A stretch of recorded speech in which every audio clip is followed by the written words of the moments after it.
हैवानियत की शिकार हुई महिला की मौत, बजरंग दल सहित कई कार्यकर्ता पीड़ित परिवार के साथ आए। जीबी अस्पताल में चल रहा प्रदर्शन।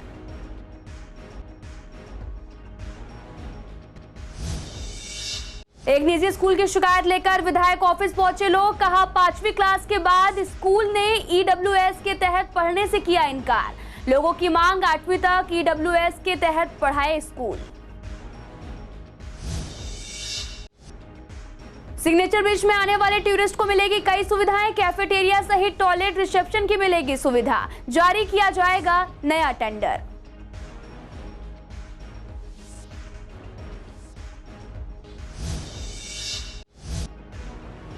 एक तरफा प्यार में युवती की हत्या मामले में आरोपी दोषी करार। सजा पर बहस के लिए 9 मई की तारीख तय। शादी से किया था इनकार तो चाकू से गोद दी हत्या।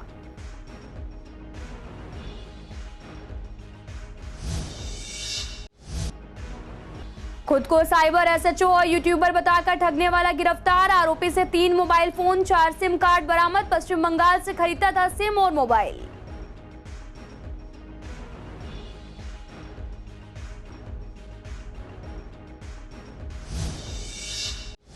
नमस्कार, मैं आपके साथ अंकिता पाल। आप सभी का सीसीएन लाइव में एक बार फिर से स्वागत है। रुक करते हैं खबरों की तरफ। जीबी पंत अस्पताल में हैवानियत का शिकार हुई महिला ने रविवार को इलाज के दौरान दम तोड़ दिया है। आपको बता दें कि पोस्टमार्टम के बाद ही मौत की वजहों का खुलासा हो पाएगा।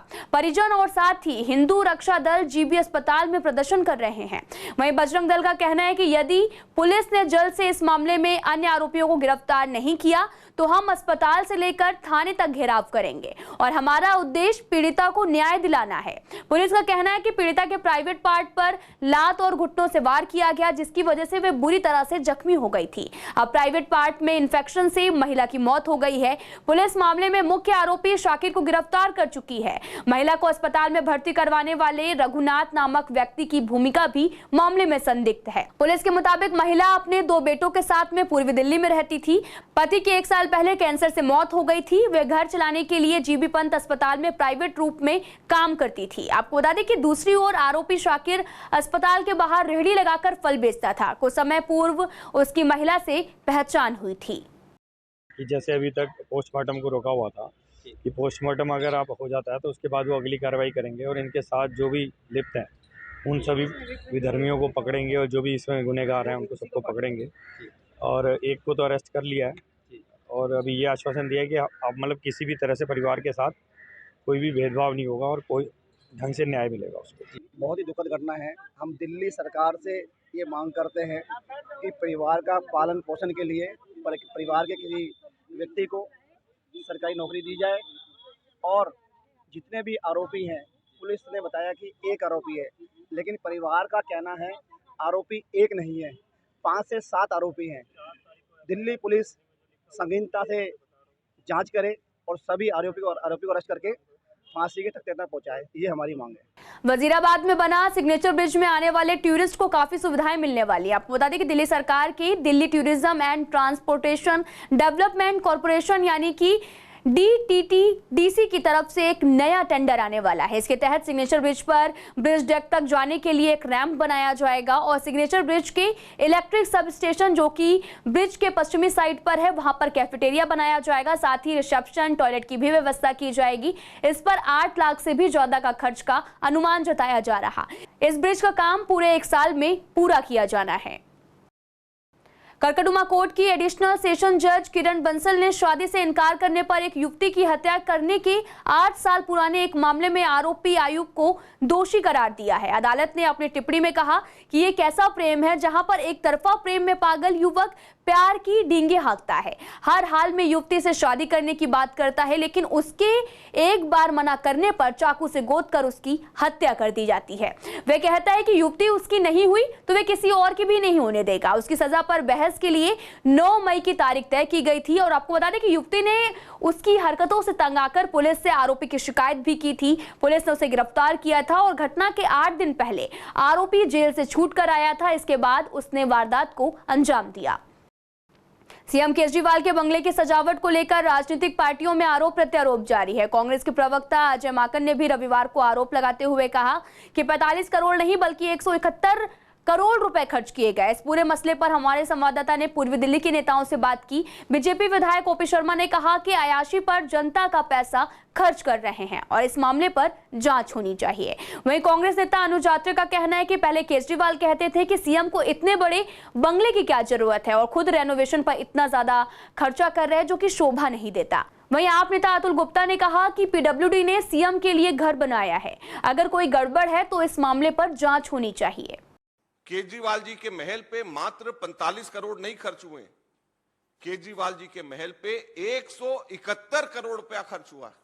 अरविंद केजरीवाल जी ने अपने महल को बनाने में, सजाने में जितना पैसा खर्च कर दिया, श्रीमती शीला दीक्षित जी की पूरी कैबिनेट 15 साल के अंदर मिलाकर के उतना पैसा खर्च नहीं किया। 45 करोड़ नहीं, 170 करोड़ से ऊपर सब मिला के खर्चा हुआ है। जिस तरह से आसपास के फ्लैटों की, आसपास की और कोठियों की खरीद करके एक बहुत बड़ा आलीशान महल बनाया गया है, तो इसका जवाब निश्चित तौर पे इन लोगों को देना चाहिए, क्योंकि इन्होंने ही कहा था जब शीला दीक्षित जी एक सरकारी कोठी में रहती थी कि मुख्यमंत्री को इतनी बड़ी कोठी की आवश्यकता नहीं है, वो तो 2 कमरे के मकान में रहेगा। जो आदमी घिसी हुई चप्पल, फटी हुई पैंट, बिजली के खंभों पर चढ़ कर बात करता था, 2 कमरों में रहने की बात करता था, सिक्योरिटी और गाड़ी लेने की बात करता था कि मैं नहीं लूँगा, वो आज जनता के पैसों से अय्याशी का जीवन, 10-10 लाख रुपए के गद्दे, जनता के पैसे का ये जो मिसयूज है, इसकी हम कड़े शब्दों में निंदा करते हैं और इसमें गहन जांच होनी चाहिए। सीबीआई को इसमें इंटरफेरेंस करना चाहिए। पीडब्ल्यूडी वालों ने एक दिल्ली के मुख्यमंत्री के लिए एक घर बनाया उसी जगह पर, और ऐसा बनाया कि जो कि अगले 15-20 साल तक चल सके। उसके अंदर जो जो सुविधाएं उन्हें लगता था कि 15-20 साल के लिए ज़रूरी होगी, वो सब उसमें लगा दी। अब इसमें 45 करोड़ रुपए लगे या 171 करोड़ रुपए लगे, 2000 करोड़ रुपए लगे, इस वाले सवाल की जांच का जो विषय है ये सरकार का है। सरकार को अगर इसकी जांच करनी है तो वो सीएजी से करा लें, एलजी अपनी एक जांच खुद बिठा सकते हैं, सीबीआई से करा सकते हैं, इन्फोर्समेंट डायरेक्टर से करा सकते हैं, और देख लें भाई इसके अंदर जितना इसमें खर्च होना चाहिए था उतना ही पैसा खर्च हुआ कि उससे ज़्यादा। शाहदरा की साइबर थाना पुलिस ने मेवात से एक शातिर अपराधी को गिरफ्तार किया है। गिरफ्तार आरोपी की पहचान भरतपुर के रहने वाले 22 साल के वसीम के रूप में हुई है। आपको बता दें कि आरोपी खुद को साइबर एसएचओ विक्रम राठौर और संजय यूट्यूबर बताते थे और लोगों से ठगी करते थे। आरोपी ने यूट्यूब कस्टमर केयर की फर्जी तस्वीर का इस्तेमाल अपने व्हाट्सएप अकाउंट के लिए प्रोफाइल पिक्चर के रूप में किया। अपने व्हाट्सएप और साथ ही फेसबुक पर सेक्स चैट का इस्तेमाल करके कई पीड़ितों से 7 लाख रुपए से अधिक की उगाही की। हर उम्र के लोगों को अपना शिकार बनाया। मानसरोवर पार्क के रहने वाले 27 साल के एक शख्स ने साइबर थाने में शिकायत दर्ज कराई थी। शिकायत में पीड़ित ने बताया था कि उसे अज्ञात नंबर से व्हाट्सएप वीडियो कॉल आई थी जिसमें एक युवती अश्लील हरकत कर रही थी। कुछ समय बाद शिकायतकर्ता को फिरौती की कॉल आने लगे और कुछ लोग खुद को दिल्ली पुलिस का आईपीएस अधिकारी बताकर ये कहकर पैसे ऐंठने की कोशिश की। अगर वे पैसे ट्रांसफर नहीं करता तो वो उसकी न्यूड वीडियो को सोशल मीडिया पर डाल देगा। डर के मारे शिकायतकर्ता ने धोखेबाज के खातों में करीब 2 लाख रुपए भेज दिए। पीड़ित की शिकायत पर शाहदरा की साइबर थाना पुलिस ने केस दर्ज कर दिया। Lovely Public School Geeta colony में पढ़ने वाले कई बच्चों के पेरेंट्स आज अपनी समस्याओं को लेकर क्षेत्र के विधायक के ऑफिस पहुंचे। लोगों की शिकायत है कि उनके बच्चों को अब 5वीं क्लास के बाद में ईडब्ल्यूएस के तहत नहीं पढ़ाया जाएगा। अब अगर दूसरे स्कूल में दाखिला दिलाएंगे तो वहां पर ईडब्ल्यूएस के तहत दाखिला नहीं मिलेगा। ऐसे में पेरेंट्स को काफी दिक्कतों का सामना करना पड़ रहा। लोगों का कहना है कि उन्होंने बड़ी मुश्किल से अपने बच्चों का एडमिशन ईडब्ल्यूएस के तहत करवाया। अब जबरन स्कूल उनके बच्चों को 5वीं क्लास के बाद आगे पढ़ाने से मना कर रहा। पेरेंट्स की मांग है कि उनके बच्चों को 8वीं तक की इसी स्कूल में पढ़ाया जाए। हमारे बच्चे ईडब्ल्यूएस कोटे के अंदर लवली पब्लिक 2 ब्लॉक स्कूल में पढ़ते हैं और स्कूल एक अपनी जबरन अंडरटेकिंग लेना चाहता है जिसके दायरे में वो ये चाहता है कि हमारे बच्चों को 5th के बाद 6th में फीस पे करके हम पढ़ाएं। और इसी के रिगार्डिंग हमने सर को अपनी रिक्वेस्ट दी है और जिसके लिए सर ने हमारे साथ जो आगे की कार्रवाई के लिए हमें रास्ता भी दिखाया है और उस कार्रवाई को आगे हम सवेरे जो है स्कूल के ओनर के साथ जाके डिस्कशन करेंगे। और हमें सर की तरफ से पूरी उम्मीद दी गई है कि हमारे बच्चे आगे 8 तक जो है वो ईडब्ल्यूएस कोटे में ही पढ़ाए जाएंगे। फीस अफोर्ड नहीं कर पा रहे थे। हमने सोचा था बच्चा पढ़ पाएगा और वो इन्होंने एकदम धोखा दे दी है। 5th क्लास में आके इन्होंने हमें वो फर्स्ट में एडमिशन करवाया था, इन्होंने बोला था 8 तक आपका बच्चा कोटे में पढ़ेगा। अब इन्होंने बोल दिया साइन करिए। अच्छा, जब साइन करवा लिए मैम ने, उसके बाद में बताया आपका कोटा 5th तक है। हमें पहले नहीं पता था, अगर हमें पता होता तो हमने साइन भी कर दिया, हमें साइन नहीं करते हमने पहले नहीं बताया था मैम ने। तो अभी फीस ही आप लोगों को मिली रिबेट में या फिर बुक्स वगैरह खुद खरीदनी पड़ रही है? बुक्स वगैरह खरीदनी पड़ी 50% में, 25% पे हमें मिली थी। तो आप यही बताया गया था जब हमने एडमिशन लिया था कि आपका बच्चा 8 तक EWS में पढ़ेगा और 8 के बाद में आपको आगे क्या जो होगा वो बताया जाएगा। अब हमें कॉल करके बताया जा रहा है कि मैम आप आइए साइन करना है। जब हम वहाँ पहुँचे तो ये बताया जा रहा है कि आपको साइन करना है। अब किस चीज़ का करना है कि EWS आपका खत्म हो रहा है। मैम 8 तक होता है, आपने तो बताया था 8 तक होगा। नहीं मैम, ये 5th तक ही था। ये स्कूल 5th तक है और जो आपका सोम बाजार वाला वो 8 तक है। मैंने कहा मैम ऐसा आपने पहले तो शो नहीं किया था और ये कहा कुछ हमें पहले से कंफर्म कीजिए, कुछ रिटर्न में दीजिए।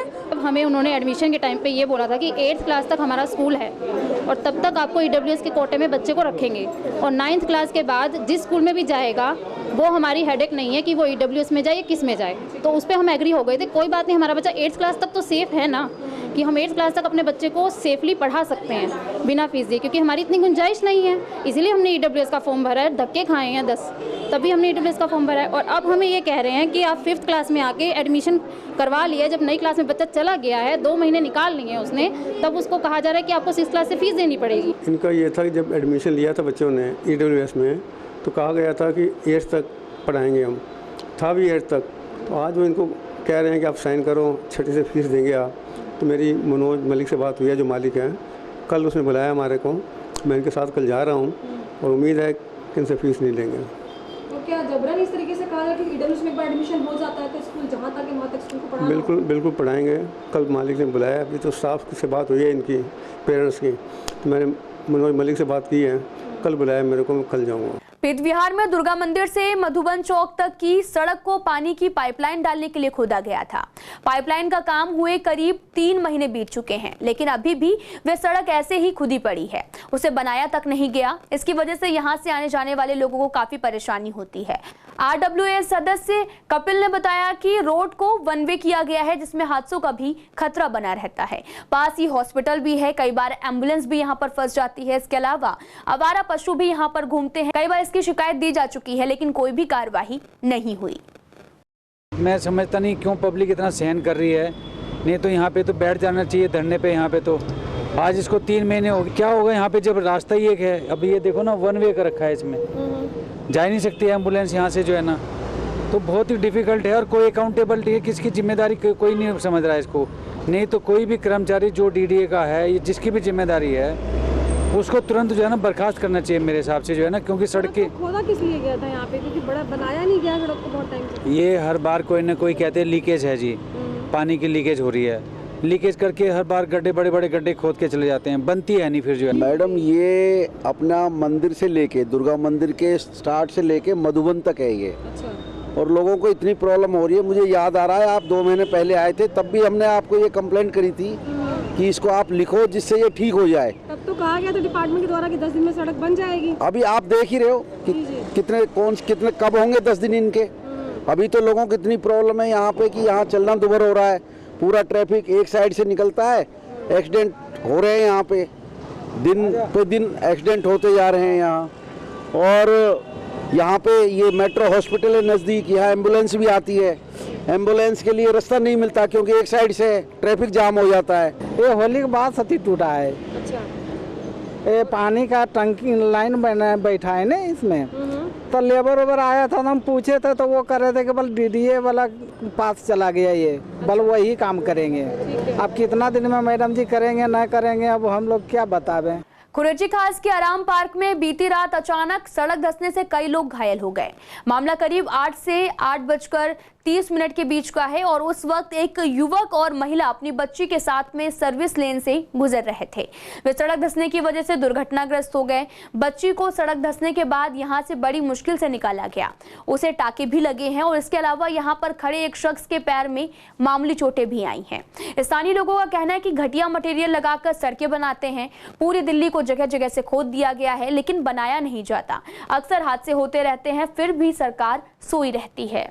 देखिए काम तो यहाँ कभी हुआ ही नहीं, ये काम भी अब इसलिए चल रहा है, आप देख रही हैं, क्योंकि ये पूरी सड़क धंस गई और इससे अभी 4 दिन पहले ये सुल्तान ढाबा है, उसके आगे सड़क धंसी है, वो शायद वो उसका जो पार्ट है वो इससे दुगना है, तकरीबन 30 से 35 फुट का, और 20 फुट की ये धंसी है। यहाँ के स्थानीय विधायक एस के बग्गा जी से कई बार लोगों ने शिकायत की कि यहाँ पे जो है मलबा इसके नीचे चिकनी मिट्टी है और सीवर लाइन आप देख रहे हैं कि सीवर लाइन से भी खड़ी है, जो सीवर लाइन खड़ी की है वो सारी चिकनी मिट्टी पे, सीमेंट का इस्तेमाल नहीं हुआ है। देखिए यहाँ तो हमेशा रहते हैं, यहाँ तो मौजूद रहते हैं हमेशा लोग, बहुत शुक्र है कि जैसे हल्की धसी लोगों ने एक लेडीज़ के टाँके आए हैं, तो एक लेडीज़ गिरी थी, उनके टाँके वगैरह आए हैं और बाकी लोग थोड़े भाग गए। और जैसे आप देख रही हैं कि ये जो गड्ढा है ना, ये जो गड्ढा है, इसको अगर इस गड्ढे को ये गड्ढा अगर 3 फुट आगे होता तो ये पूरी बिल्डिंग जो आप देख रही हैं ना, ये बिल्डिंग एकदम धराशायी होती, नीचे गिर गई होती। ये रात को 8:30 पौने 9 बजे का टाइम था। एक मुल्ला जी अपनी फैमिली को लेके गाड़ी इधर लेके जा रहे थे, तो वहाँ से गाड़ी जो जब वहाँ गाड़ी पहुँची ना तो एकदम से अंदर चले गए वो। एक बाइक इधर खड़ी थी, एक स्कूटी इधर, एक स्कूटी इधर, वो चारों अंदर।